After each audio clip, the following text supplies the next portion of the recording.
Okay, so now look at a few criteria which helps in deciding the column elevation. This elevation from grade. Okay, although this elevation will be decided by process only, but we need to understand few things on what basis this elevation is decided. Okay, if you see, we will be having bottom pumps which are associated with all the columns. So NPSH requirement for these bottom pumps, which will again be decided by process team only. So this will be the major governing factor to decide the elevation of this column. So whatever static head is required and whatever is the design of this pump, both these things decide the elevation of bottom BTL of column. Okay. Relative elevation of column and connected equipment as per process requirement. So all these things will be given by process only, but these are the governing factors. Now operator access, maintenance access.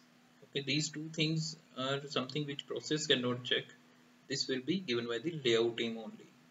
Suppose process has given some elevation of this thing, but we are not able to provide the proper access for operation and maintenance. Then we can always check with process. Okay, we need to increase the elevation.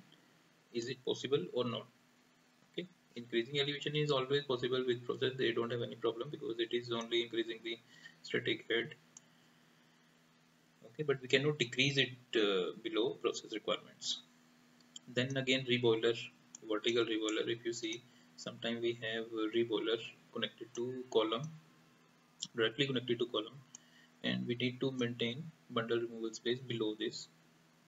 So these requirements will be checked by piping team only. If such requirements are there and we cannot meet the given elevations in PNID, okay, we can always go to process mentioning the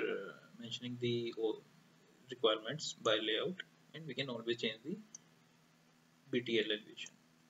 Okay, so common access, minimum clearances, all these things will be uh, covered by piping team only.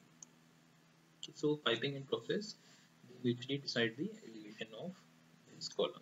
Minimum is given by process only, and if layout constraints are there, then it can always be changed. So this is a list of fundas which we have already covered under a 2-minute funda series, where we are trying to cover the topic within 2 minutes. In few cases it is exceeding more than 2 minutes, but we are trying our best to cover it within 2 minutes.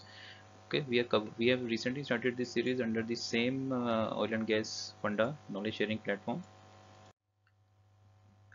Earlier we had covered our 14 topics along with 62 videos.